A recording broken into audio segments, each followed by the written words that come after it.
Hi welcome to my new blog. ಎಲ್ಲರಿಗೂ ದೀಪಾವಳಿ ಹಬ್ಬದ ಹಾರ್ದಿಕ ಶುಭಾಶಯಗಳು. ಇವತ್ತು ನಾ ಬೆಳಿಗ್ಗೆ ಎದ್ದು ಕಬ್ಬನ್ನು ತೊಗೊಂಬರ್ತೈತಿ, ಅದಕ್ಕೆ ಹೊಲಕ್ಕೆ ಹೋದನು.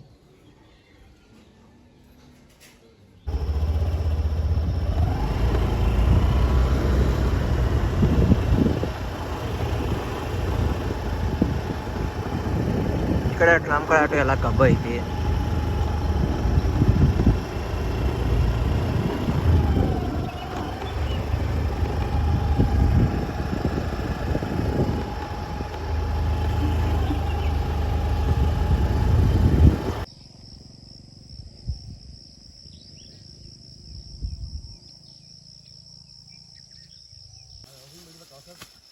ನರಾಪ್ ಬಂದ, ನರಾಪ್ ನಮಗೆ ಕಬ್ಬೆಲ್ಲ ತಗೊಳತಾನು. ಇದು ನಮ್ಮ ಹೊಲ.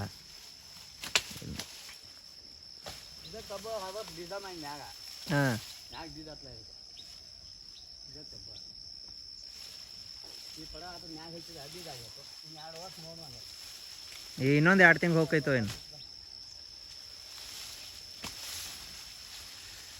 ನಮ್ಮ ಹೊಲ್ದಾಗೂ ಕಬ್ಬ ಹಾಕ್ಯಾರು. ಇಲ್ಲಿ ಇದ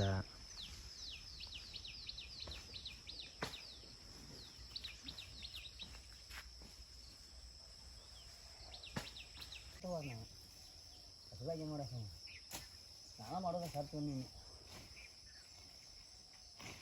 ಇವೆಲ್ಲ ಹೋಗ ಬೆಂಕಿ ಸುಟ್ಟು ಕಬ್ಬು ಆಗ್ಬೇಕು, ಏನು ಉಳಿಯಂಗಿಲ್ಲ.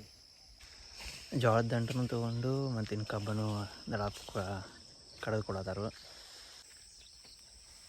ಇಲ್ಲಟ್ಟು ಜೋಳದ ದಂಡ ಬರೋಕನಪ್ಪ ಪಾಪ ದಡಾಪ್ ತಂದಿಟ್ಟಾರು. ಇದು ಮಸ್ತ್ ಹೋಗಿರೋ ನೀರು ಕಟ್ತಂತ ನಮ್ಮ ಮೊಮ್ಮಗ ಸೀಕಾಯ್ತು, ಅದು ಬಂದೈತೆ. ಸರ್ದಿ ಜೋರಾಗಿತ್ತು, ಅವು ಮುಟ್ಟು ಅಲ್ಲ ಕಬ್ಬು. ಈಗ ನಮ್ಮ ಸುಜಾತ ಬರ್ತಾವ ಸದ್ಯ ಗಾಡಿನಾಗ ಹಚ್ಚಿದಾಗ. ಅಕ್ಕ ಬರತ್ತಾರೇನ? ನಾನು ಭಾಳ ಕಬ್ಬು ಚಲೋ ಅಂತ. ಇದು ಸಣ್ಣ ಪೂರ ಸಣ್ಣ ಐತಿ ಇದು.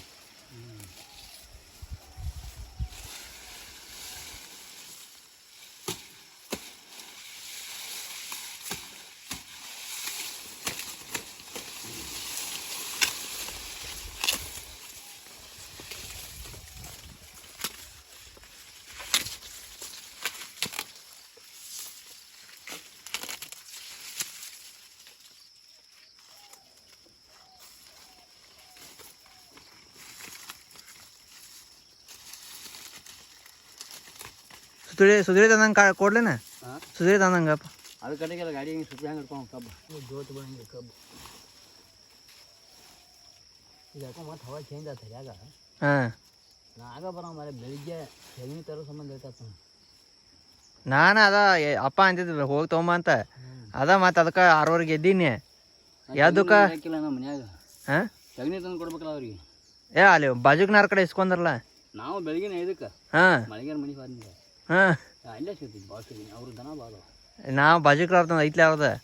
ಅವ್ರು ಬಂದಿರ ಬೆಳಿಗ್ಗೆ ಮುಚ್ಚಂಡ್ಯಾರ. ಅಲ್ಲಿ ಸಿಗ್ತೈತಿ ಸಗಣಿ. ಅವ್ರು ಹೇಳಿದ್ನ ನಾವು ಮ್ಯಾಗಿನ ತಳಿಯಿಂದ ಮ್ಯಾಗ ಹೊತ್ಕೊಂಡು ಹೋಗ್ತಾ